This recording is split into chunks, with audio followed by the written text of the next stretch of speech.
Bumubuhos ang malakas na ulan na tila nakikiramay sa dugong dumanak sa aspalto. Ang dating makintab na itim na SUV ni Enrico Chavez ay ngayon isa ng wasak na bakal na bumangga sa poste ng ilaw. Umuusok ang makina nito, humahalo sa hamog ng gabi at basag ang mga salamin. Sa loob ay gumagalaw pa si Enrico. Makikita na puno ng dugo ang kanyang puting polo. Meron pa siyang hiwa sa noo at may tama ng bala sa kanyang kaliwang balikat. Hinihingal siya. Bawat paghinga ay parang tinik sa lalamunan. Napapaungol siya sa sakit at pilit niyang tinutulak ang pinto ng kanyang sasakyan. Diyos ko, kailangan kong makaalis dito. Pinilit niyang sipain ang pinto ng driver's seat. Sa pangatlong sipa ay bumukas ito. Gumapang si Enrico palabas at bumagsak sa maputik na lupa. Ang lamig ng ulan ang gumising sa kanyang diwa. Alam niyang hindi aksidente lang ang nangyari. Nakita niya ang dalawang van na humarang sa kanya kanina.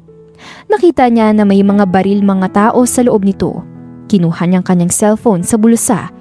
Basag na ang screen nito pero umiilaw pa naman. May isang mensahe na galing sa kanyang tiyo Fernan. Wala nang atrasan to, Enrico. Ibigay mo ng shares o sasama ka sa mga magulang mo sa ukay. Binato ni Enrico ang cellphone sa damuhan. Galit ang mas nararamdaman niya, mas matindi pa sa takot. Bumulong siya sa sarili habang tumatayo ng paika-ika. Hindi mo makukuha ang kumpanya, Tio Fernan. Narinig ni Enrico ang tunog ng mga sasakyan na paparating. Mabibilis ang mga ito at may mga ilaw na tumatagos sa dilim. Sila na yon, ang mga tauhan ng tiyuhin niya. Kailangan niya nang magtago.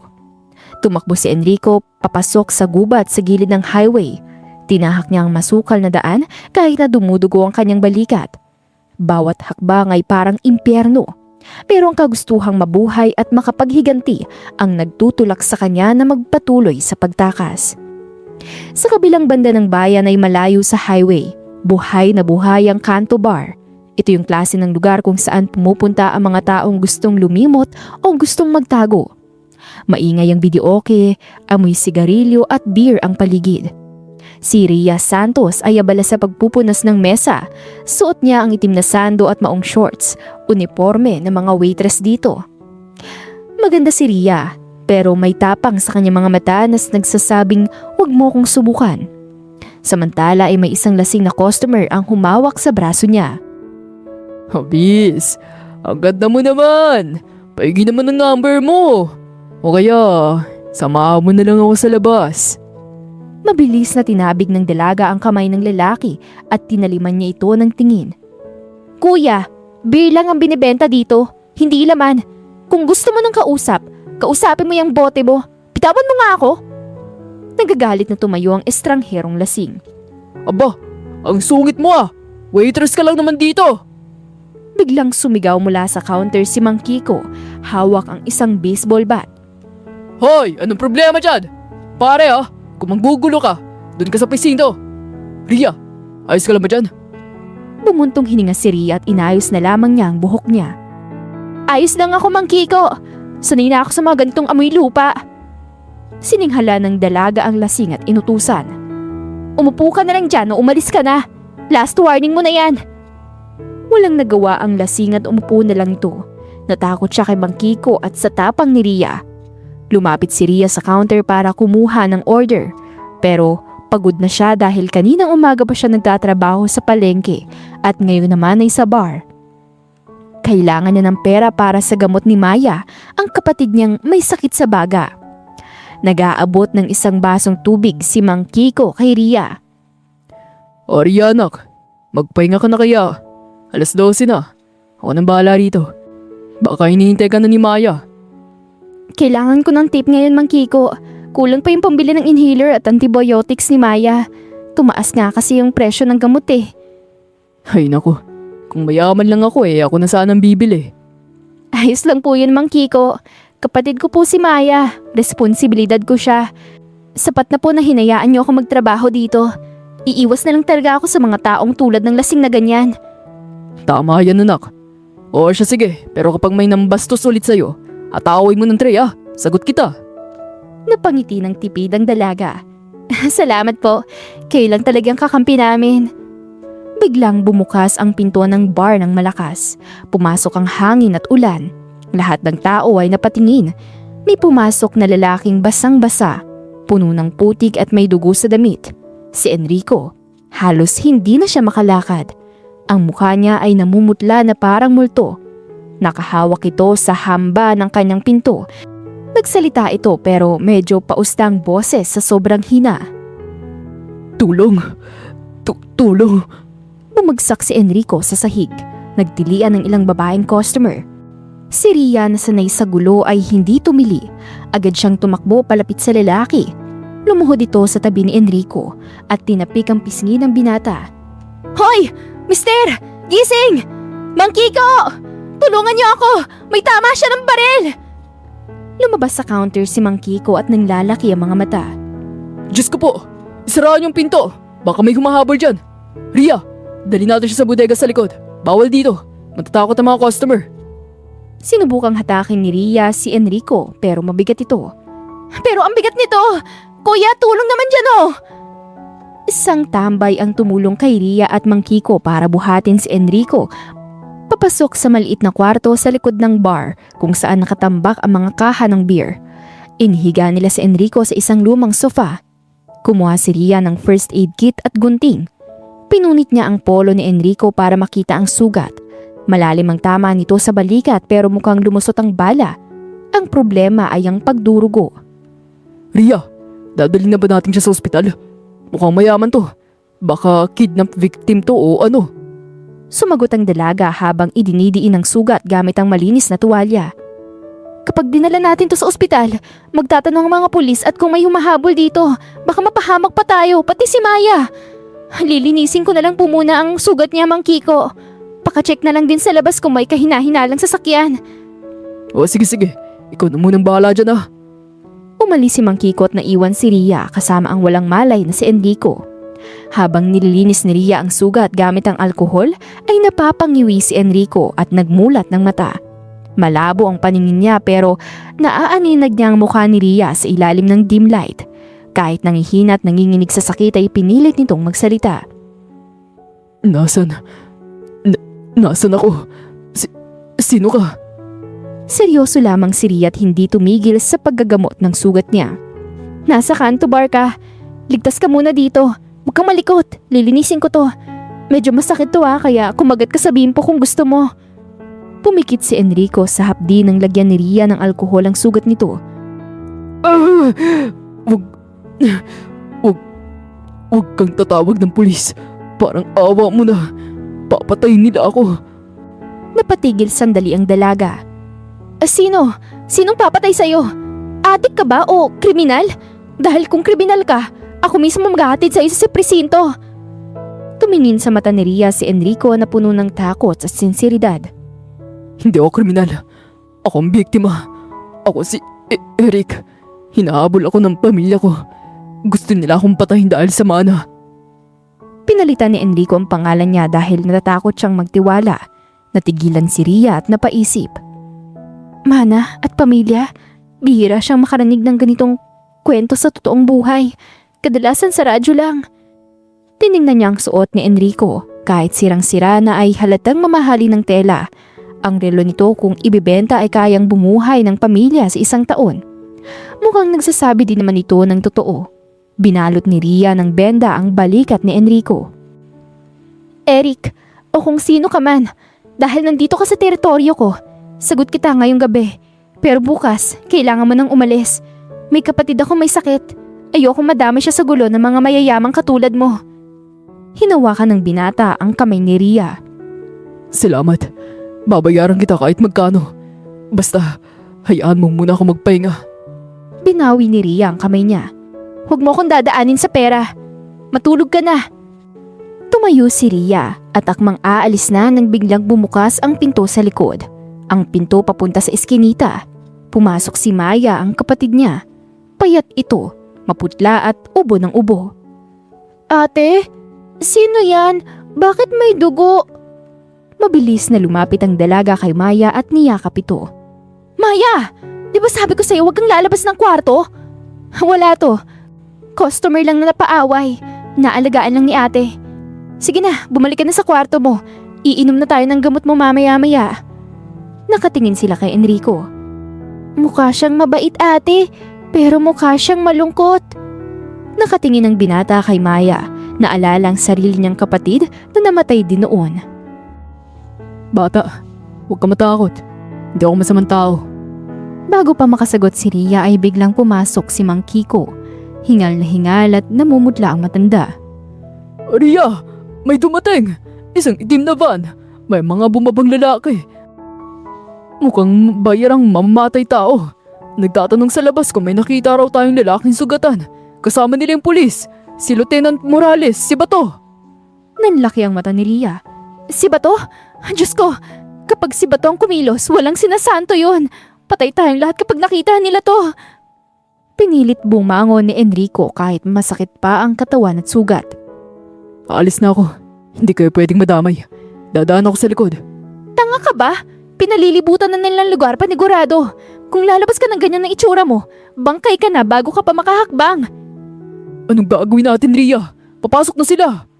Nag-isip ng mabilis ang dalaga. Tumingin siya sa sahig ng bodega. Sa ilalim, yung imbaka ng yelo dati. Mang Kiko, buksan mo yung trapdoor. Sa ilalim ng mga case ng beer. Eric, pumasok ka doon. Sa ilalim? Oo! Gusto mo bang mabuhay o hindi? Maya, pumasok ka sa kwarto mo at magtulog-tulugan. Mang Kiko, bumalik ka sa counter. Act normal. Akong bahala kay Bato. Mabilis na kumilos ang lahat. Inurong nila ang mga kahon ng beer. Binuksan ng maliit na pinto sa sahig. Mabaho, madilim at masikip. Bumaba si Enrico. Ria, salamat. Huwag ka muna magpasalamat. Magpasalamat ka kapag nakaligtas ka na. Pansamantala huwag kang gagawa ng ingay kahit anong mangyari. Isinara ni Ria ang pinto. Binalik ang mga kahon. Kumuha siya ng mop at pinunasan ng ilang patak ng dugo sa sahig. Saktong bumukas ang pinto ng bodega. Pumasok si Lieutenant Bato Morales. Malaking lalaki ito. Kalbo, may peklat sa kilay at nakasibilyan pero nakasukbit ang baril sa bewang. Amoy sigarilyo at panganib ito. Ngumiti ng nakakaloko ang masamang pulis. Ria, ang favorite waitress ko. Bakit parang amoy dugo dito? Humarap kay Bato ang dalaga at kalmado lang ito kahit kumakabog ang dibdib. Lieutenant Morales, nagkataya na naman kasi ng baboy sa palengke kanina. Naglilinis ako ng sapatos ko. Anong kailangan nyo? Wala pa kaming pambayad sa proteksyon ngayon. Next week pa. Naglakad-lakad sa loob ng bodega si Bato. Pinagmamasdan nitong mabuti ang paligid. Di pera ang hanap ko ngayon, Ria. May nahanap kaming ibon. Isang ibon na hindi marunong lumipad kaya tumakbo. May nakita ka bang pumasok dito? Sugatan, maputi at mukhang mayaman. Kayo lang ang pumasok dito na mukhang mayaman, Lieutenant. Puro lasenggo lang ang nandito. Gusto niyo bang tingnan ng listahan ng utang? Baka nandun ang pangalan niya. Lumapit kay Ria at hinawakan ang panga nito. Huwag mo kong pilosopoy na. Alam kong dito siya pumunta. Nakita namin ang bakas ng dugo sa labas. Tumigil siya sa tapat ng pintuan ninyo. Hindi nagpatinag si Ria kaya tinabig niya ang kamay ni Bato. Eh di hanapin niyo. Haluglugin niyo ang buong bar. Pero kapag wala kayo nakita, umalis kayo at huwag niyo kaming guluhin. Natutulog na yung kapatid ko. Tinitigan ni Bato si Ria. Sinubukang basahin kung nagsisinungaling ito pero magaling si Ria. Sanay siya sa poker face. Sa ilalim ng sahig ay rinig ni Enrico ang bawat yabag ng sapatos ni Bato. Pigil ang hininga ni Enrico. Isang maling galaw ay tapos ang lahat. Tumawa ng mahina si Bato. Matapang ka talaga, Ria. Sige, halugugin namin to. Pero kapag nalaman kong tinatago mo siya, hindi lang ikaw ang mananagot. Pati yung kapatid mong sakitin. Baka niya hindi naabuti ng umaga. Kumuyom ang kamao ni Ria. Gusto niyang sapakin si Bato pero kailangan niyang magtimpi. Sumigaw si Bato sa mga tauhan sa labas. Boys, balik ta rin ang lugar na to. Hanapin ang Chavez na yon. Nagsimulang magkagulo sa bar. Nagtilian ang mga customers. Nabasag ang mga baso at nakatayo lang si Ria sa gitna ng bodega. Nakatapak sa sahig kung saan nagtatago ang tagapagmana ng pamilyang Chavez. Sa gabing ito, ang kapalaran nila ay nagtugtong na. Isang babaeng walang-wala at isang lalaking meron ng lahat pero walang matakbuhan. Tahimik ang lahat sa bodega. Maliban sa malakas na kabog ng dibdib ni Ria, ay nakatayo siya sa gitna ng kwarto. Hawak ang mop na basa pa ng tubig at dugo. Sa ilalim ng kanyang paanan, sa ilalim ng makapal na tabla at mga kahon ng beer, naroon si Enrico. Rinig na rinig ni Ria ang bawat hakbang ni Lieutenant Bato sa labas. Ang tunog ng mabibigat na combat boots na humahampas sa lumang sahig ng kahoy ng bar. Sa bawat hakbang, parang martilyo. Bawat segundo ay parang oras. Bumukas ang pinto ng bodega ng padabog. Pumasok si Lieutenant Bato. May kasama siyang 2 tauhan na nakasibilyan pero halatang mga goons. May mga tato sa braso at nakasukbit ang baril. Inikot ni Bato ang paningin sa buong kwarto. Amoy luma, amoy alikabok, at amoy dugo. Ang tapang ng amoy ng Zonrox, Ria. Parang may tintago kang baho. Hindi kumukurap at mahigpit ang hawak sa map ni Ria. Sabi ko naman sa inyo, Lieutenant, nagkatayan ng baboy sa palengke. Dumaan ako doon kanina bago pumasok. Ang dumi ng sapatos ko kaya nililinisan ko. Gusto niyo bang amoyin yung map? Baka type niyo yung amoy ng bituka ng baboy. Lumapit si Bato kay Ria. Sobrang lapit na naaamoy ni Ria ang alak at sigarilyo sa hininga nito. Tinutok ni Bato ang flashlight niya sa mukha ni Ria. Nasisilaw si Ria pero hindi siya umiwas ng tingin. Alam niyang kapag nagpakita siya ng takot tapos na sila. Alam mo, Ria, sayang ka. Maganda sana at matapang pero kapag nalaman kong nagsisinungaling ka, ang ganda mo. Magiging ala-ala na lang yan. Bumaling sa mga tauhan si Bato. Halugugin niyo mga kahon. Tingnan niyo sa likod ng mga estante. Nagsimulang maghagis ng mga gamit ang mga tauhan ni Bato. Binato nila ang mga case ng beer, basag ang mga bote, tumilapon ang mga lumang sako ng bigas. Si Mang Kiko ay nakasilip sa pinto, nanginginig ang tuhod at hawak ang rosaryo sa bulsa. Sa ilalim ng sahig, si Enrico ay nakasiksik sa madilim at masikip na espasyo. Ang trapdoor ay nasa ilalim mismo ng isang salansan ng Red Horse case na hindi pa nagagalaw. Naririnig niya ang kalabog sa taas. Naririnig niya ang mga basag na bote. Ang alikabok ay nalalaglag sa mukha niya mula sa mga siwang ng sahig. Pigil ang hininga niya. Ang sugat niya sa balikat ay kumikirot ng sobra at parang hinihiwa ulit. Gusto niyang umubo dahil sa alikabok pero tinatakpa ng bibig niya gamit ang duguan niyang kamay. Pumikit siya at nagdasal. Huwag ngayon. Huwag naman dito. Sa taas ay lumapit ang isang tauhan ni Bato sa salansan ng mga beer kung saan nakatago si Enrico sa ilalim. Boss Bato, tignan ko to. Mukhang mabigat tong mga kahoy. Baka may tinatago sa likod. Nanlaki ang mata ni Ria. Kapag dinalaw yan ay makikita ang trapdoor. Hahawakan na sana ng goon ang unang kaha. Gumawa si Ria ng paraan at bigla siyang sumigaw sa galit. Hoy! Huwag mong gagalawin yan Yan ang inventory ko para bukas. Kapag nabasag yan, ikaw magbabayad. Alam niyo ba kung magkano isang kaha niyan? Wala na nga kayong binibigay na pera, maninira pa kayo ng paninda? Natigilan ng goon. Tumingin ito kay Bato. Tumingin naman si Bato kay Ria at ngumisi. Hayaan mo na. Masyadong mainit ang ulo ng Miss Ria natin. Mukhang wala naman dito yung ibon. Baka nakalipad na sa kabilang bayan o baka nabaon na sa lupa. Naglakad si Bato palabas ng bodega. Pero bago siya tuluyang lumabas, ay huminto siya sa tapat ni Mang Kiko.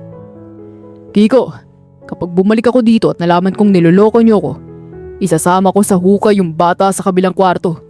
Si Maya yun, di ba? Sayang naman kung hindi siya aabuti ng birthday niya. Nanigas si Mang Kiko. Umalis na sina Bato at ang mga tauhan niya. Rinig niya ang pag-arangkada ng van nila sa labas. Pero alam ni Ria, hindi sila totally umalis. May magbabantay sa labas, sigurado yon. Nang masiguradong wala na ang mga pulis ay agad na nilak ni Ria ang pinto ng bodega. Nanghina ang tuhod niya at napaupo sa sahig. Nanginginig ang mga kamay niya habang si Mang Kiko ay napahawak sa dibdib. Hinihingal at halos maiyak ito sa takot.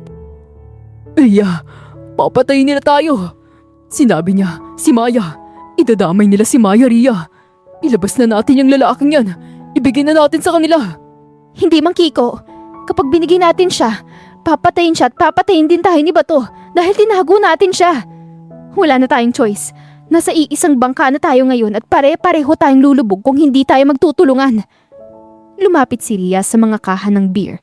Tinulak niya mga ito ng buong puwersa. Binuksan niya ang trapdoor. Sa ilalim ay nakita niya si Enrico, walang malay at namumutla. Dahil sa init at kulob sa ilalim, sa pagdurugo ay nawala na ito ng ulirat. Tinapit niya ang mukha ni Enrico. Hoy! Enrico! Gising! Huwag kang mamamatay dyan! Mang Kiko! Tulungan mo ko! Ang bigat niya! Hinila nila si Enrico paakyat. Bumagsak ang katawan nito sa sahig ng bodega. Basa ng pawis at dugo.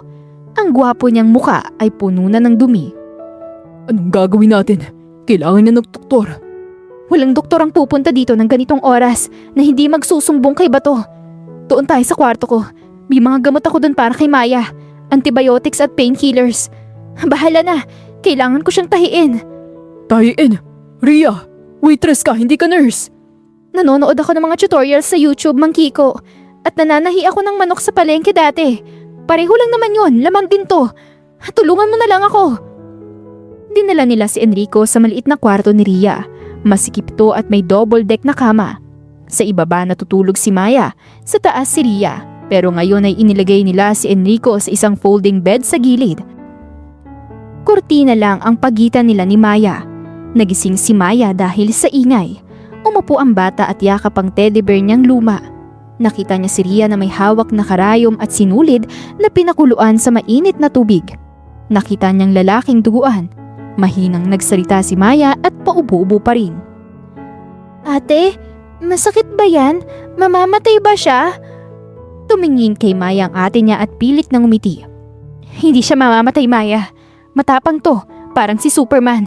Nasugatan lang. Sige na, matulog ka na. Kailangan ni ate ng katahimikan para mag-opera. Nagsimulang tahiin ni Ria ang sugat ni Enrico. Wala silang anesthesia.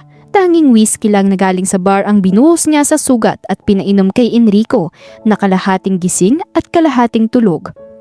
Umuungol sa sakit ang binata at napapakakapit sa kama. Diyos ko, tama na. Pinagpapawisan na rin si Ria at nanginginig ang kamay pero tinutuloy pa rin ang pagtatahi.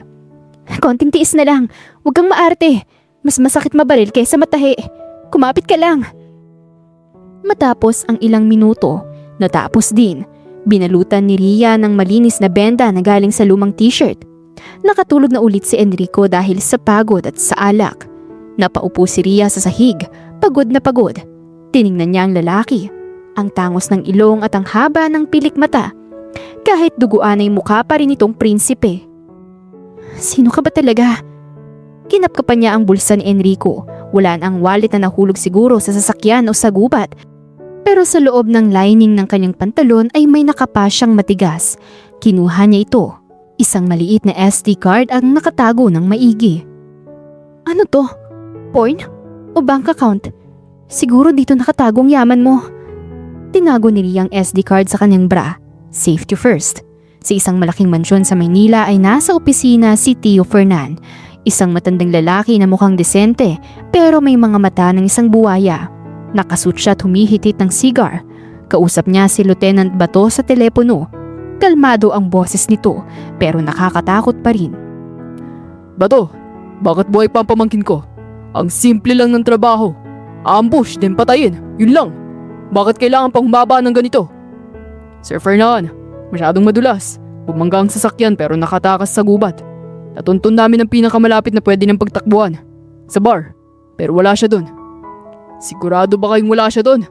Ganyan na ba kayo katatanga? May kutob po ako nandun siya, sir. Tinutulungan siya ng mga taga dun. Bato, hindi lang mana ang hawak ni Enrico. Nasa kanya ang Black Ledger. Ang listahan ng lahat ng transaksyon ng Chavez Group sa loob ng 10 taon. Kasama ng mga illegal shipments, ang mga suhol sa mga senador, at ang mga pinapatay natin.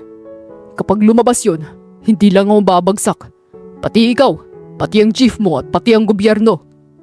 Nanahimik ng ilang sandali sa kabilang linya si Bato. Nasa kanyang ledger. Akala ko ba pera lang?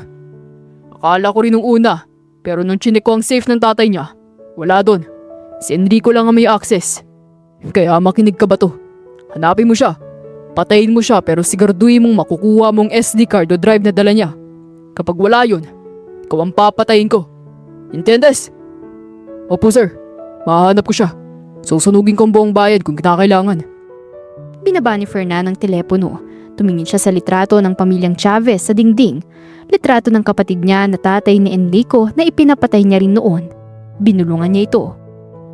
Pasensya na kapatid, masyado kang malambot. Ang mundo ay para lang sa mga gutom. Samantala, nagising si Enrico dahil sa amoy ng tinapay at kape. Masakit ang buong katawan niya. Pagdilat niya ay nakita niyang isang batang babae na nakadungaw sa kanya. Si Maya ay may hawak itong isang baso ng tubig. Kuya, gising ka na? Sabi ni ate inumin daw kita nito pagising mo. Salamat. Nasaan ang ate mo? Bumangon ng dahan-dahan at medyo napangiwi. Nasa labas, nagtitinda ng almusal. Akong nurse mo ngayon. Ako nga po pala si Maya. Ikaw, sabi ni ate, Eric daw ang pangalan mo. Pero parang hindi bagay. Mukha kang prinsipe. Napangiti si Enrico ng mahina. Kinuha niyang tubig kay Maya. Enrico. Enrico ang totoo kong pangalan. Pero huwag mong sasabihin sa iba ha. Secret natin yun. Biglang pumasok si Ria. May dala itong tray ng pagkain at sinangag at isang tinapa. Mukhang pagod na pagod pero fresh pa rin ang ganda. Masungit nitong binati si Enrico. Oh, gising na palang mahal na hari. Maya, lumabas ka na. Tulungan mo si Mang Kiko maghugas ng plato. Opo ate. Bye Kuya Eric. Lumabas si Maya at sinarado ni Ria ang pinto. Humarap siya kay Enrico sabay binato dito ang SD card sa dibdib ni Enrico. Magpaliwanag ka. Ngayon na. Nagulat si Enrico. Pinulot nitong tumama sa dibdib niya. Nakita niya ang SD card kaya nagulat siya. Kinalkal mong gamit ko? Tinahi ko ang balat mo. Malamang makakapako yan. Ano yan? Diyan ba nakatagong bitcoin mo? O baka naman porn? Dahil kung illegal yan, itatapon ko yan sa inidoro. Dahil dyan kami mapapahamak ni Maya. Bumuntong hininga ang binata at sumandal sa pader. Hindi yan pera. Yan ang kamatayan o kamatayan ng tiyo ko. Yan ang black ledger. Ebidensya ng lahat ng krimen ng pamilya ko. Natahimik si Ria. Krimen at pamilya. Ang tatay ko, hindi siya malinis na tao. May mga negosyo silang madumi. Smuggling at drugs. Nung namatay siya, akala ko aksidente pero nung binuksan ko ang files na to, nalaman kong totoo. Si Tio Fernan ang nagpapatay sa kanya para makuha ang lahat. At ngayon, ako naman ang isusunod niya. Kaya ako tumatakbo. Gusto kong ibigay ito sa NBI, sa media, sa kahit na sinong pwedeng magpakulong sa kanya. Pero wala akong mapagkakatiwalaan dahil pati mga pulis ay hawak niya. Tinitigan ni Ria si Enrico. Nakita niyang bigat na dala ng lalaki. Akala niya masarap ang buhay mayaman pero mas impyerno pala. Sa kanya, problema lang ang pera na pambili ng gamot. Kay Enrico ay problemang sariling dugo na gustong pumatay sa kanya. Lumambot ang ekspresyon ng dalaga. Kaya ka pala hinahanap ni Bato. Hawak ni Bato ang buhay natin ngayon. Kaya kailangan ko nang umalis. Bigyan mo lang ako ng damit at konting pera pamasahe. Lalayo ako. Umiling-iling si Ria. Hindi ka makakaalis. Nakita ko sa labas kanina. May mga nakabantay sa kanto. Hindi sila taga rito. Mga mata ni Bato at binabantayan nila ang bar dahil hinihintay ka nilang lumabas. So anong gagawin natin? Nagkulong tayo dito? Sa ngayon oo. Dito ka lang lalabas. Ako magiging mata at tenga mo.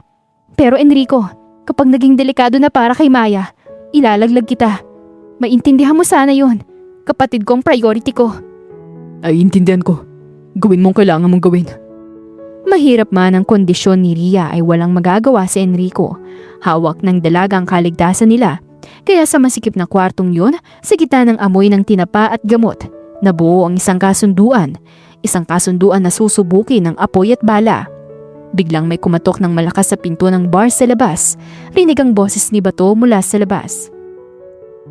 Ria, buksan mo to. Alam kong nandyan ka. Alam ko din nandyan yung lalaking hinahanap namin. May nakakita sa yung bumili ng panlalaking damit sa palengke kanina. Nanlaki ang mata ni Ria. Nagkatitigan sila ni Enrico sa takot. Biglang lumapit si Mang Kiko at nag-abot ng isang baril na gamit nito just in case of emergency. Mga anak, kunin niyo to para may laban kayo magkagipitan. Eh paano naman kayo Mang Kiko? Matanda na ako, Ria. Kaya ko ng sarili ko. Iligtas niyo ang mga sarili niyo. Biglang lumabas sa kwarto si Mang Kiko. Hindi na napigil ni Ria ang matanda. Kinuha ni Enrico ang baril at isinuksok niya ito sa bewang niya. Ria, tumakas na kayo ni Maya. Ako nang haharap sa kanila. Hinawakan ng dalaga ang braso ni Enrico. Hindi! Sabi ko sa'yo, walang iwanan hanggat kaya pa. Sa bubong. Dadaan tayo sa bubong. Ang ulan ay parang latigo sa balat. Walang pamimilian ng dalawa at kailangan nilang makatakas. Madulas ang yero ng bubong. Sa ibaba naman narinig ang pagwasak ng pinto ng kwarto ni Ria. Pumasok na sila bato. Sa bubong ay gumagapang si Enrico. Ang sugat niya sa balikat ay bumuka dahil sa puwersa. Pero binuhat niya si Maya sa kanyang likod. Si Ria naman ay nasa unahan, hawak ang isang flashlight na mahina ang ilaw. Bulong ang dalaga habang nanginginig sa lamig at takot. Dito, sa kabila. May hagdan dito pababa sa kabilang kanto. Enrico, kaya mo pa ba si Maya? Oo, kaya ko. Huwag mo kami intindihin. Bilisan mo. Tumawid sila sa pagitan ng dalawang bubong. Isang maling hakbang ay mahuhulog sila sa iskinita na puno ng basag na bote at basura. Si Maya ay umiiyak ng walang tunog. Takot na takot. Nakayakap ito sa leeg ni Enrico. Habang sa ibaba ay narinig nilang sigaw ni Bato mula sa loob ng bar. Wala dito. Pero mainit pa ang kape. Kakaalis lang nila. Umakyat kayo sa taas. Putulin yung daan sa likod. Shit, alam nilang pasikot-sikot. Maaabutan nila tayo sa hagdan. Bumaba ng tingin sa gilid ng bubong si Enrico. Ria, kailangan nating tumalon. Sa truck ng basura. Ayun o, dumadaan. Tumingin si Ria. Saktong merong dumaan na dump truck sa kalsada. Mabagal ito dahil sa baha. Mataas ang tatalunin nila. Mga 10 talampakan pero kung sa hagdan sila dadaan ay sasalubungin sila ng bala. Sige, mauna ka na kasama si Maya. Bababa lang ako saglit para kunin si Mang Kiko. Hinawakan ng binata ang braso niya. Ria, wag. Wala na tayong oras. Sumunod ka na sa amin. Pero hindi ko pwedeng iwan si Mang Kiko. Papatayin siya ni Bato kapag wala siya nga abutan doon. Akmang babalik na si Ria sa skylight o bintana sa bubong nang biglang may isang putok ng baril. Malakas ito't umalingaw-ngaw sa gabi. Galing sa loob ng bar. Natigilan si Ria, parang tubigil ang tibok ng puso niya. Mang Kiko! Ilang sandali bago ang putok. Sa hallway papunta sa kwarto ni Ria ay nakatayo si Mang Kiko. Hinarangan niya ang daan gamit ang isang lumang shotgun na tinago niya sa ilalim ng counter. Nakaharap siya kay Lieutenant Bato at sa 2 tauhan nito. Nakangisi si Bato at hawak niyang baril na umuusok pa. Kiko! Kiko! Sabi ko naman sa'yo, di ba? Huwag mo akong lolokohin. Nasaan sila? Nakatumba na si Mang Kiko sa sahig. May tama siya sa tiyan.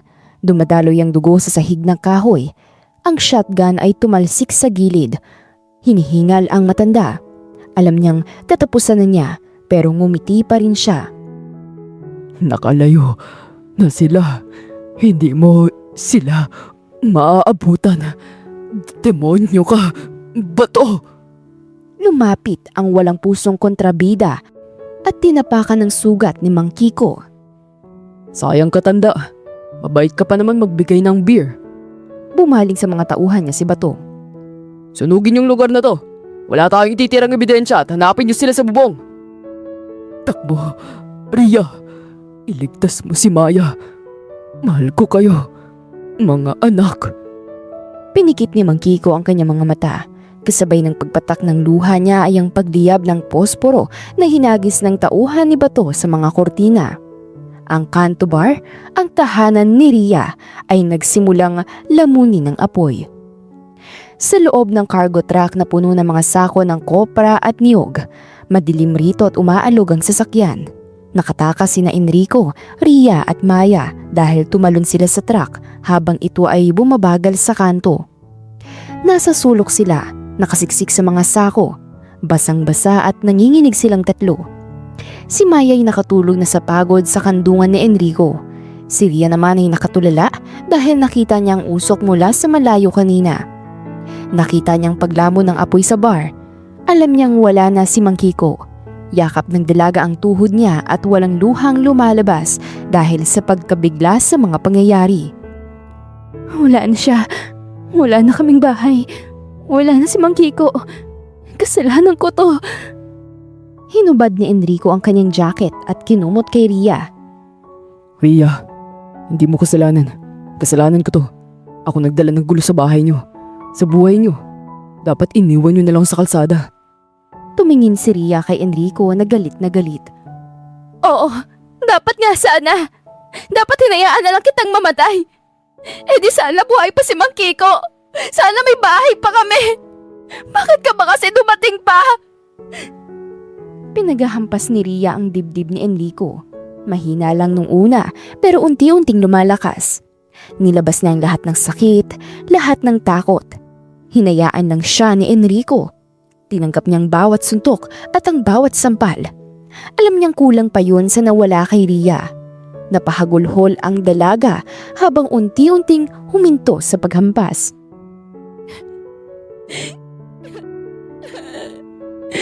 Ang sakit. Ang sakit-sakit. Wala na akong kakampi. Nanghina si Ria at napasandal sa dibdib ni Enrico. Niyakap siya ni Enrico ng mahigpit. Yung yakap na nagsasabing huwag kang mag-alala, sasaluhin naman kita. Bulong sa buhok ni Ria ang binata.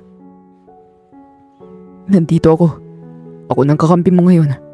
Pangako Ria, pagbabayarin ko sila ng buhay. Papatayin ko silang lahat. Pero sa ngayon, iiyak mo lang. Hawak kita. Sa loob ng madilim at umaalog na truck ay sa gitna ng amoy ng kopra at pawis. Naramdaman ni Ria ang init ng katawan ni Enrico. Ang bilis ng tibok ng puso nito. Sa unang pagkakataon ay naramdaman niyang hindi siya nag-iisa. Ang galit ay unti-unting napalitan ng pangangailangan sa presensya ng lalaki.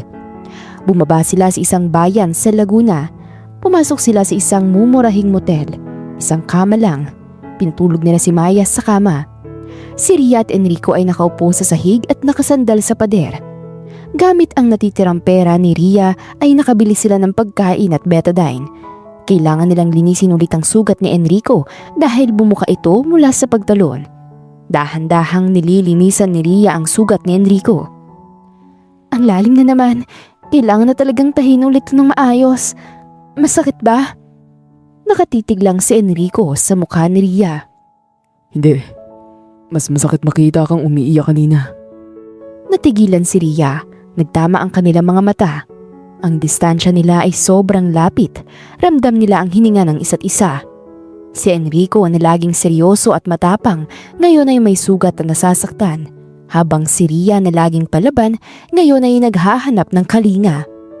Umiwas ng tingin ng dalaga dahil namumula. Bolero ka pala. Huwag mo akong daanin sa ganyan, Enrico Chavez. Waitress ako kaya sanay ako sa mga linyahan ng mga lalaki. Hinawakan ni Enrico ang kamay ni Ria habang may hawak pa itong bulak. Hindi ako nang bubola, Ria. Buong buhay ko, pinalaki ako sa mundo na puro pera at kapangyarihan ng mahalaga. Walang nagtanong sa akin kung okay lang ba ako. Walang naglinis ng sugat ko nang walang hinihinging kapalit. Ikaw lang. Ikaw lang ang tumingin sa akin bilang normal na tao. Hindi bilang Chavez. Ginawa ko lang yun dahil tao lang ako. Hindi. Ginawa mo yun kasi mabuti kang tao. Kaya, kapag natapos to, kapag nabawi kong lahat, gusto kong... Gusto mong ano? Gusto kong isama ka, tayo ni Maya. Sa mundong walang bato, walang Tio Fernan. Mundong tahimik lang. Bumilis ang tibok ng puso ni Ria. Ito na ba yun? Yung kilig na napapanood niya sa TV. Pero bakit sa gitna pa ng ganitong gulo? Bakit sa lalaking hinahabol ng kamatayan? Dahan-dahang lumapit ang mukha ni Enrico. Akmang hahalikan niya si Ria. Pumikit ang dalaga at masithing hinihintay ito. Pero tumunog ang laptop na pinuslit nila sa reception ng motel kanina para i-check ang SD card. Tapos na ang pag-decrypt ng files. Nagulat silang pareho. Umatras si Ria at tumayo si Enrico. Medyo disappointed pero seryoso na ulit. Tapos na. Pabubuksan na natin ang ledger. Lumapit sila sa laptop at binuksan ni Enrico ang file na may label na Liquidation, Assets and Obstacles 1998 to 2023. Itong listahan ng mga taong ipinapatay ng Tio Fernan at ng tatay ni Enrico para sa negosyo. Naka-table format pa ito. Pangalan, petsa, paraan ng pagpatay at halaga ng bayad. Daan-daang pangalan ang nakasulat dito. Nanginginig sa galit si Enrico. Diyos ko, pati si Mayor Santos ng Batangas, pati si Judge Reyes, lahat sila pinapapatay ni Tio. Ibinaba ni Ria ang tingin sa listahan. Hinanap niya ang pamilyar na pangalan hanggang sa tumigil ang mundo niya. Sa bandang ibaba, taong 2015. Name, Eduardo Santos, isang truck driver. Ang reason ay witness to illegal shipment, refuse bribe. Method, stage accident or brake failure. Status, done. Nanlaki ang mata ni Ria at napahawak siya sa bibig para pigilan ng sigaw. Enrico, tingnan mo to! Tiningnan niya ang itinuturo ni Ria. Eduardo Santos? Sino yan? Tumulo ang luha ng dalaga at napuno ito ng galit at sakit. Tatay ko yan. Ang tatay ko, driver ng kumpanya niyo dati. Sabi ng pulis, aksidente daw nang nawala ng preno ang truck niya sa bangin. Wala rin kaming nakuha kahit piso. Namatay ang nanay ko sa sama ng loob 1 buwan pagkatapos. Kaya ako naging waitress. Kaya kami naghirap ni Maya. Tumingin si Ria kay Enrico. Ang tingin na kanina ay puno ng pag-aalaga, ngayon ay puno ng pagkasuklam. Pamilya mong pumatay sa tatay ko. Dahil ayaw niyang tumanggap ng suhol? Dahil tapat siya?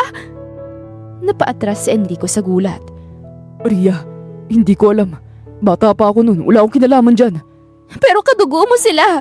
Ang yaman mo'y galing sa dugo ng tatay ko. Kaya palang yaman niyo kasi pumapatay kayo ng mga mahihirap. Ria, makinig ka. Kaya ako nga ito nilalabanan.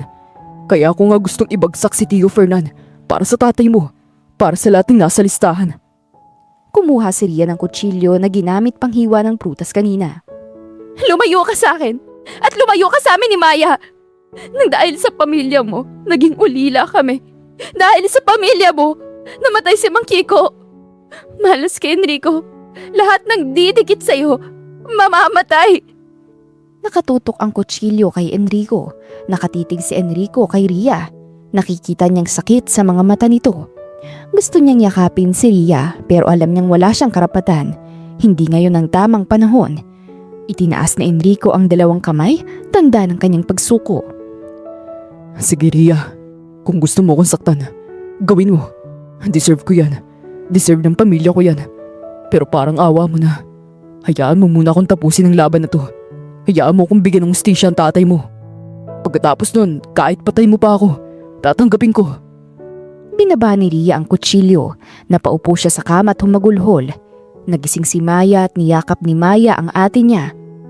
Nakatayo lang si Enrico sa sulok. Ang lapit nila kanina pero ngayon ay parang milya-milya ang layo. Sa labas ng motel ay isang van naman ang huminto. Bumaba si Lieutenant Bato. May hawak ito na tracker. Dahil binuksan nila ang laptop at kumonek sa internet ay na-trace sila agad. Nahanap ko na sila. Room 104. Wala nang buhay na ititira. 1 segundo lang ang pagitan ng katahimikan at gulo. Narinig ni Enrico ang yabag sa labas ng pinto. Mabibigat at mabilis. Tumingin siya kay Ria. Ang mga mata ni Ria ay puno na rin ng galit dahil sa nalaman niya tungkol sa tatay niya. Pero naroon pa rin ang takot. Bumulong si Enrico ng mabilis kina Ria at Maya. Ria, dumapa kayo. Sa banyo, bilis! Bumukas ang pinto ng motel nang wasakin ito ng sipa ni Lieutenant Bato. Kasunod niya ay ang 2 tauhan na may hawak na Armalite. Walang tanong-tanong at walang warning pa. Agad silang nagpaputok. Lumipad ang mga piraso ng kahoy mula sa kama. Nabasag ang salamin at tumalsik ang laptop kung saan nakabukas ang Black Ledger. Sumigaw si Ria habang hila si Maya. Maya! Dapa! Hinila ni Ria si Maya papasok sa banyo. Si Enrico na kahit kasugatan ay gumalaw ng mabilis. Binaliktad niya ang mabigat na mesa para gawing panangga. Tumama ang mga bala sa metal na paa ng mesa. Hinawakan ni Enrico ang baril na binigay ni Mang Kiko. Isa lang ang magazine niya at wala ng extra. Samantala ay sumisigaw si Bato mula sa labas ng kwarto. Lumabas ka na dyan, Enrico! Wala ka ng kawala. Ibigay mo sa akin ng drive at baka sakaling buhayin ko pang syota mo. Sumigaw pabalik ang binata at nagpaputok ng isa. Hindi ko ibibigay sa ito, Bato. Magkamatay na tayo dito. Matapang ka ha. Boys, pasabugin niyo ang banyo. Nanlaki ang mata ni Enrico. Nasa banyo si Ria at Maya. Nakita niyang isang tauhan ni bato na naghahanda ng granada. Wala ng oras. Tumakbo si Enrico mula sa pinagtataguan niya. Sinugod niya ang tauhan at binaril niya ito sa hita. Bumagsak ang tauhan at nabitawan ng granada pero hindi pa natatanggal ang pin. Si Bato ay nagpaputok kay Enrico. Tumama ang bala sa tagiliran ni Enrico. Napadaing siya pero hindi tumigil. Sinipa niya ang pinto ng banyo. Ria, ang bintana. Basagin mo. Tumalon kayo ngayon na. Ang taas! Nasa second floor tayo! Wala nang choice. Talon! Nagpaputok sa pinto ang binata para pigilan si Bato. Kinuha ni Ria ang toilet tank cover, yung mabigat na porselana at binasag ang bintana ng banyo. Sa labas ay may bubong ng garahe sa baba. Tumalon si Ria habang yakap si Maya. Bumagsak sila sa yero. Masakit sa katawan nito pero buhay pa naman sila. Sumunod si Enrico. Pagtalo niya ay sunod-sunod na putok ang humabol sa kanya. Isa sa mga bala ay tumama sa binti ni Maya. Napasigaw sa sakit ang bata. Ate! Tumakbo sila papunta sa gubat sa likod ng motel. Maputik at madulas. Buhat ni Enrico si Maya at si Ria ay tumatakbo sa tabi nila. Hawak ang SD card na nakuha niya bago sila tumalon. Umiiyak si Maya dahil dumudugo ang binti nito. Daplis lang ito pero dahil bata pa si Maya hindi nito kayang itolerate ang sakit ng ganon-ganon lang. Nakarating sila sa isang lumang bodega ng nyog sa gitna ng gubat. Huminto sila para magpahinga. Hinihingal silang lahat, basang-basa ng ulan at pawis. Ibinaba ni Enrico si Maya sa isang tuyong sako. Daplis lang yan. Malayo sa buto. Ria, itali mo tong panyo sa binti niya. Diinan mo para tumigil ang dugo. Habang ginagamot ni Enrico, si Maya ay umiiyak sa galit si Ria. Daplis lang? Daplis lang? Talaga ba? Bata to, Enrico. Kapatid ko to. Sabi ko sa'yo mapapahamak lang kami. Bakit hindi ka nalang namatay mag-isa? Alam ko. Kasalanan ko. Patawarin mo ko, Ria. Yumuko at nalungkot si Enrico. Samantalang si Ria naman ay patuloy lang sa pagsigaw. Aanin kong patawad mo ha? Wala na si Mang Kiko, ngayon si Maya naman. Ano? Hihintay mo bang ako naman yung mabaril? Umalis ka na! Layuan mo na kami! Tumahimik ang paligid. Tanging hikbilang ni Maya at patak ng ulan ang naririnig. Tinitigan ni Enrico si Ria. Nakita niya ang pagod sa mukha nito. Ang takot at ang katotohanang tama si Ria. Siya ang target. Siya ang malas. Habang kasama niya si Ria ay hindi titigil si Bato. Susunugin ni Bato ang buong gubat at mahanap lang sila. Tumayo si Enrico at huminga ng malalim. Pinunasan ng dugo sa noo niya. Kalmado itong nagsalita at seryoso. Tama ka. Hindi kayo ligtas habang kasama niyo ako. Kaya, aalis na ako. Natigilan ng dalaga at tumingin kay Enrico. Saan ka pupunta? Puno ng pulis ang labas. Kinuha ng binata ang baril at chinek ang bala. 2 na lang ang natitira. Gagawa ko ng paraan. Ilalayo ko sila sa inyo. Ria. Lumapit si Enrico at inabot ang kamay ni Ria. Ang Black Ledger. Nasa yun ang kopya. Yung SD card wag mong iwawala yan. Yan ang hustisya para sa tatay mo at para kay Mang Kiko. Naramdaman ni Ria ang bigat ng pamamaalam ng binata. Enrico, anong balak mo? Huwag mo sabihin. Tatapusin ko na to. Pupuntahan ko si Tio Fernan sa teritoryo niya. Tumayo si Ria at hinawakan ng braso ni Enrico. Magpapakamatay ka ba? Mansyon yun. Puno ng private army. Sugutan ka ba't wala kang bala? Papatayin ka nila bago ka pa makapasok sa gate. Banayad na hinawakan ni Enrico ang mukha ni Ria. Mas mabuti nang ako ang mamatay kaysa kayo ni Maya. Ria, buong buhay ko. Akala ko pera lang mahalaga. Pero nung nakilala kita, nung ginamot mo ako sa bodega, na-realize ko na may mas mahalaga pa pala. Magkaroon ng taong handang damayan ka kahit wala kang may babayad. Muling tumulo ang luha ni Ria. Huwag kang magsalita ng ganyan na para bang namamaalam ka. Nagpapaalam ako, Ria. Kasi alam kong hindi na ako makakabalik. Hindi na napigilan ni Enrico ang sarili at hinalikan niya si Ria. Mabilis at dampilang pero puno ng emosyon. Puno ng mahal kita at patawad. Natigilan si Ria. Naramdaman niyang init ng labi ni Enrico na humalo sa lamig ng ulan. Sa kabila ng galit niya sa pamilyang Chavez ay hindi niya maikakaila na nahulog na rin ang loob niya sa lalaking ito. Bumitaw at lumayo ang binata sa kanya. Dito lang kayo. Huwag kayong aalis hanggat hindi nyo naririnig ang mga sirena ng pulis na papunta sa akin. Ilalayo ko sila. Enrico, wag! Maya, magpagaling ka. Sorry ha. Tumalikod si Enrico at tumakbo siya palabas ng bodega papunta sa highway. Sinadya niyang mag-ingay, sinadya niyang magpaputok ng baril sa ere. Sumigaw pa ito sa gitna ng gubat. Bato! Nandito na ako! Habulin niyo ako mga gago! Narinig na Bato ang putok at sigaw. Agad silang tumakbo papunta sa direksyon ni Enrico. Naiwan si Ria at Maya sa bodega. Ligtas sila, pero durog ang puso ni Ria habang pinapanood ang anino ni Enrico na nilalamon ng dilim. Lumipas ang ilang oras ay gabi na naman. Sa mansyon ni Tio Fernan sa Alabang, tahimik dito at elegante. Nakaupo si Tio Fernan sa kanyang opisina at umiinom ng brandy. Nakabukas ang TV niya at nanonood ng balita tungkol sa shootout sa Laguna. Biglang bumukas ang pinto ng opisina at pumasok ang kanyang head of security. Sir Fernan, may bisita po kayo sa gate. Si Enrico. Napangisi si Fernan sa balitang yun. Buhay pa ang daga. Mag-isa ba siya? Opo, nakataas ang kamay at walang dalang baril. Gusto raw po kayo makausap. Isusuko daw niya ang ledger. Tumawa ng mahina at sarkastiko si Fernan. Papasukin niyo, pero kapkapan niyo muna at tawagin niyo si Bato. Sabihin niyo nandito na ang premyo niya. Ilang sandali pa ay pumasok si Enrico sa opisina. Ang itsura niya ay hindi o napuno ng putik, tugo at pasa. Ang damit niya ay halos wala ng kulay puti. Paika-ika siyang maglakad habang may dalawang guards na nakatutok ang baril sa likod niya. Pumapalakpak na bumati si Fernan sa kanyang sariling pamangkin. Bravo, Enrico! Napahanga mo ako. Akala ko mamamatay ka sa kanal. Pero heto ka, nakatayo sa harapan ko. Mana ka nga sa tatay mo. Matigas ang ulo. Tio Fernan, tapusin na natin to.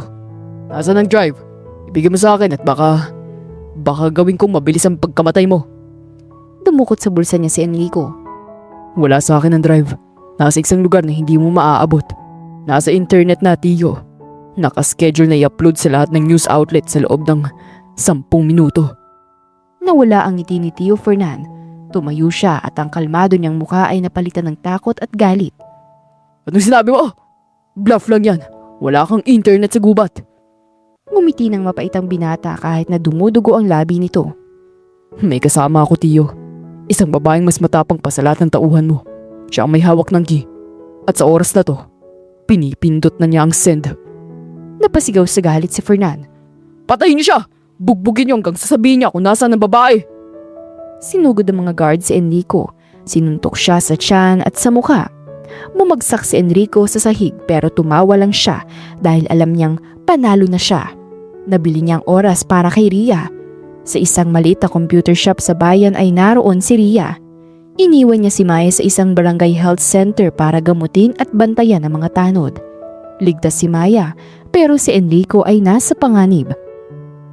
Nakaharap si Ria sa computer, nakaselpak ang SD card, nakabukas ang email ng NBI, naka-attached ang files ng Black Ledger na nakadraft na ang message. Message. Itong katotohanan sa likod ng Chavez Empire. Ang listahan ng mga pinatay nila, kasamang tatay ko, si Eduardo Santos. Nakatapat ang mouse cursor sa send button. Isang click na lang ay mawawasak na niya ang pamilya ng Chavez. Mabibigyan niya ng hustisya ang tatay niya, pero biglang nag-ring ang cellphone ni Ria. Isang unknown number ang tumatawag. Kahit na may kutob pa siya ay nagdadalawang isip siya. Sinagot niya ito. Hello? Ria Santos, alam kong hawak mo ang files. Nasa akin si Enrico. Binubugbog siya ng mga tauhan ko ngayon. Naririnig mo ba? Itinapat ni Fernan ang mouthpiece ng cellphone sa kinaroroonan ni Enrico. Naririnig ang bawat inda at suntok na tumatama sa binata. Ria, wag. Isend mo na. Huwag ka maniwala sa kanya. Narinig niya ang biglang pagtadyak kay Enrico. Naiyak si Ria at napahawak na lang sa bibig niya. Hayop ka! Pakawalan mo siya! Simple lang ang gusto ko, Ria. Pumunta ka dito sa mansyon. Dalhin mo ang original copy ng SD card at buray mo ang lahat ng nasa internet. Kapag ginawa mo yun, papalayain ko si Enrico. Bibigyan kita ng pera. 10 milyon. Buhay ng boyfriend mo o istisya para sa patay mong tatay. Mamili ka. Binaba ni Fernan ang telepono. Napatingin si Ria sa screen ng computer. Ang cursor ay nasa send button. Hustisya. Ito ang ipinaglaban niya buong buhay. Ito ang rason kung bakit sila naghirap. Kapag pinindot niya ito ay makukulong si Fernan pero mapapatay si Enrico. Ang lalaking sumalo ng bala para kay Maya. Ang lalaking nagtanggol sa kanya. Umiyak si Ria dahil sa bigat ng desisyon. Anong pipiliin niyang nakaraan o kasalukuyan? Galit o pag-ibig? Tumayo si Ria at binunot ang SD card sabay patay ng computer. Sorry tatay, alam kong maiintindihan mo ko. Hindi ko kayang may mamatay ulit na mahal ko.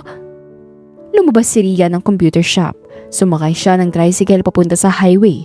Susugod siya sa mansyon pero hindi para sumuko, kundi para lumaban. Bumukas ang dambuhalang pinto ng mansyon.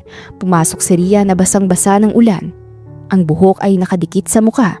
Ang damit ay puno ng putik pero ang kanyang mga mata ay nag-aapoy. Wala siyang dalang baril. Ang tanging dala lang niya ay ang kanyang cellphone na nakataas at ang SD card na mahigpit na hawak ng kabilang kamay. Sinalubong siya ng 5 armadong guards.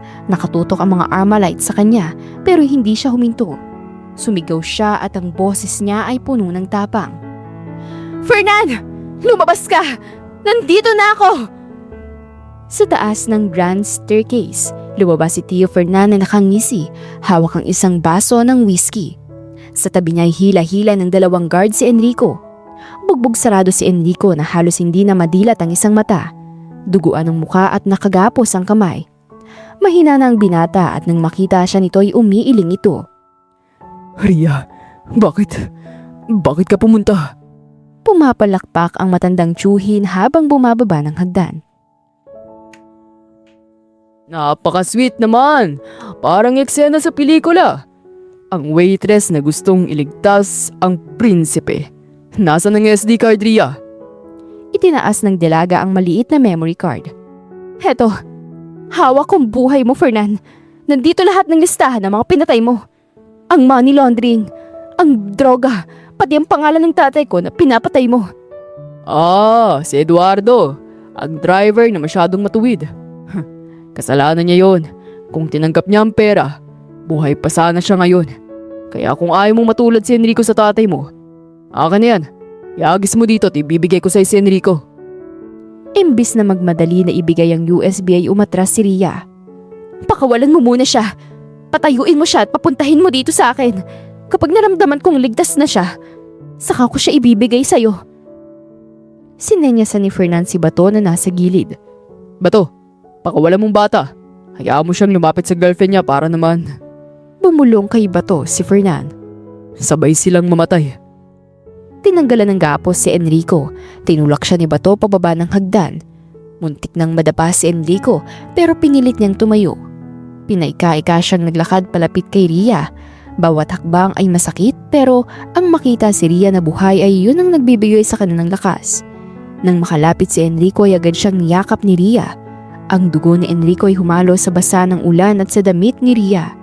Bumulong ang dalaga sa binata. Bakit ka nagpagulpe? Tanga ka talaga. Ria, umalis ka na. Papatay niya tayong dalawa nang wala siyang isang salita. Alam ko, kaya may dala akong pasabog. Humarap si Ria kay Tio Fernan. Hawak niya pa rin ang cellphone na nakataas. Tapos ng drama. Akin ang SD card. Gusto niya nang mabaril dyan. Sige Fernan, kunin mong SD card. Wala naman ang silbi to. Binato ni Ria ang SD card sa sahig, tapos ay tinapakan niya ito ng kanyang takong. Nadurog ang memory card at nanlaki ang mata ni Tio Fernan. Nanlaki din ang mata ni Bato at pati si Enrico ay nagulat. Sumigaw sa galit si Tio Fernan. Anong ginawa mo? Baliw ka ba? Pinatay mo ng sarili mo. Bato, patayin sila. Ngayon na. Sumigaw pabalik si Ria at tinuro ang cellphone niya.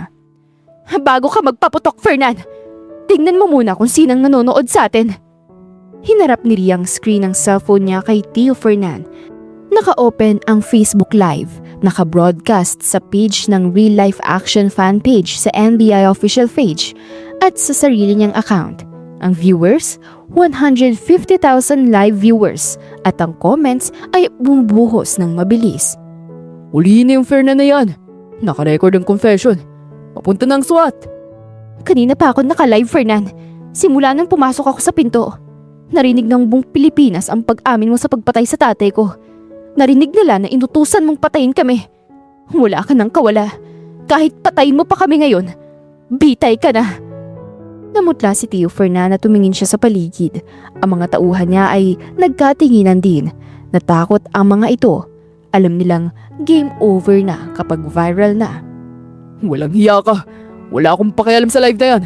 Kung babagsak ako, isasama ko kayong lahat. Bato, barili mo sila. Babayaran kita ng triple.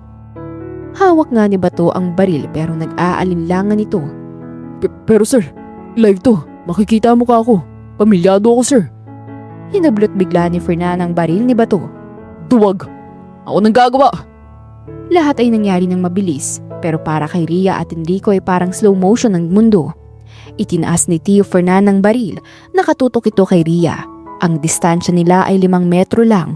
Walang mintis ay nakita ni Enrico ang galit sa mga mata ng tsuhin niya. Nakita niyang daliri nito na humihila sa gatilyo. Alam ni Enrico na hindi aabot si Ria para umiwas. Pagod na si Ria at siya lang makakapigil nito. Ria! Buong lakas na itinulak ni Enrico si Ria palayo. Kasabay ng pagtulak niya ay humarang ang katawan niya sa linya ng baril. Isang malakas na putok ang umalingaw-ngaw. Tumagos ang bala sa dibdib ni Enrico at dumiretso sa puso. Bumagsak si Ria sa sahig. Nakita niya si Enrico na tumumba ng dahan-dahan. Bumagsak ito sa marmol na sahig ng mansyon. Duguan ang binata at patuloy na may umaagos pang dugo sa kinilalagyan nito. Enrico! Sa kabilang banda, biglang binaril ni Bato si Tio Fernan. Tinamaan si Fernan sa balikat at hita. Pumagsak ang matanda at nabitawan ng baril.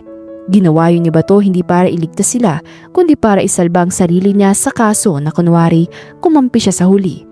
Nagsipasuka ng mga SWAT team sa mansyon, wasak ang mga bintana at may smoke bombs na inihagis. Sumuko ang mga guards, si Tio Fernan ay sumisigaw sa sakit habang pinopusasan at si Bato ay dinaluhong ng mga pulis. Pero wala nang pakialam si Ria sa gulo ng paligid. Gumapang siya palapit kay Enrico. Kinandong ni Ria ang ulo ni Enrico. Ang puting polo ni Enrico ay kulay pula na lahat. Ang bibig niya ay bumubula na ng dugo. Ang mata niya ay nakadilat, nakatingin kay Ria pero unti-unti nang nawawala ng liwanag. Humahagulhol ang dalaga habang hawak ang mukha ni Enrico. Enrico! Enrico, wag! Gumising ka! Nandito na mga pulis! Panalo na tayo! Di ba sabi mo sasama ka sa amin? Di ba sabi mo ilalayo mo kami? Ngumiti ang binata at kahit hirap na hirap huminga ay nakuha pa nitong magsalita. Ria, ligtas ka na. Ligtas na si Maya. Huwag kang magsalita. Tumawag kayo ng medic! Tulong! Parang awa niyo na! Hinawakan ni Enrico ang kamay ni Ria. Ang lamig ng kamay ng binata. Ria, huwag kang iiyak. Masaya ako. Sa buong buhay ko, ngayon lang naghalaga. Nagkaroon ng halaga dahil nailigtas kita. Pumiling si Ria at pumapatak ang luha niya sa mukha ni Enrico. Hindi pwede. Mahal kita, Enrico. Mahal kita kaya lumaban ka, please. Mahal din kita. Salamat sa lahat. Unti-unting sumara ang mata ng binata at sa sandaling yun ay hinugot niya ang kanyang huling hininga. Mahaba, mabigat at pagkatapos ay wala na. Bumagsak ang kamay ni Enrico sa sahig. Tumigil ang paggalaw ng dibdib niya. Ang mga mata niya ay nakapikit na parang natutulog lang pero ang katahimikan ng puso niya ay nakakabingi. Niyakap ni Ria ang katawan ni Enrico. Sumigaw siya. Isang sigaw ng tagumpay na may kasamang pagkatalo. Nanalo man sila sa laban pero nawala sa kanyang premyo. Sa likuran niya ay kinakaladkad ng mga pulis si Tio Fernan. Nakita ni Fernan ang bangkay ng pamangkin niya. Wala siyang naramdamang pagsisisi. Tanging galit lang dahil natalo siya sa isang waitress sa isang live stream. Isang taon ang nakalipas. Maganda ang panahon. Ang sementeryo ay tahimik. Puno ng mga puno at bulaklak. Sa harap ng isang mausoleum na gawa ng puting marmol ay nakaukit ang pangalan ni Enrico Chavez, 1995 to 2024, ang bayani ng katotohanan. Nakatayo si Ria, maayos ang itsura niya. Hindi na siya waitress sa bar, nakasimpleng dress siya at maganda pero may lungkot pa rin sa mga mata. Kasama niya si Maya, malaki na ito at magaling na rin, hindi na ito umuubo. Naka-uniforme ito at galing sa school. Naglagay si Maya ng puting rosa sa puntod ng namayapang binata. Hi Kuya Enrico, honor student ako ngayon. Sana nandito ka para makita mo yung medal ko. Kamusta ka na dyan? Alam mo ba, nabulok na si Tio Fernan sa kulungan. Namatay siya last week dahil sa sakit sa puso. Kinarma na. Habang si Bato naman habang buhay na kulong. Ang yaman ng Chavez na na-dissolve na. Yung natira binigay ng korte sa amin bilang daños perwisyo at sa isa pang biktima. Huminga ng malalim si Ria, ang presko ng hangin sa sementeryo. Ginagamit ko yung pera para sa foundation, Enrico. Tinutulungan namin yung mga katulad ni Mang Kiko. Yung mga naaapi para wala nang matulad sa atin. Tumingin si Ria sa langit parang nakikita niyang mukha ni Enrico sa mga ulap na nakangiti. Yung ngiting nakita niya na nung una silang magkakilala sa bodega. Yung ngiti na walang halong bigat. Enrico, masakit pa rin. Araw-araw hinahanap kita. Pero araw-araw din ako nagpapasalamat dahil sa huling hininga mo, binigyan mo ko ng bagong buhay. Magkikita rin tayo balang araw. Sa ngayon, ako munang bahala dito. Hinawakan ni Lia ang kamay ni Maya.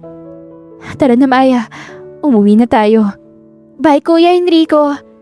Naglakad sila palayo. Ang anino nila ay humahaba sa ilalim ng paglubog ng araw. Iniwan nila ang puntod pero dala nila ang alaala. Si Enrico Chavez ay namatay bilang isang trahedya pero ang pag-ibig niya ay nanatiling buhay sa puso ng mga taong iniligtas niya. At dito na po nagtatapos ang kwento natin para sa araw na ito. Muli ako po si Miss Demi. Marami pong salamat at hanggang sa muli. Paalam!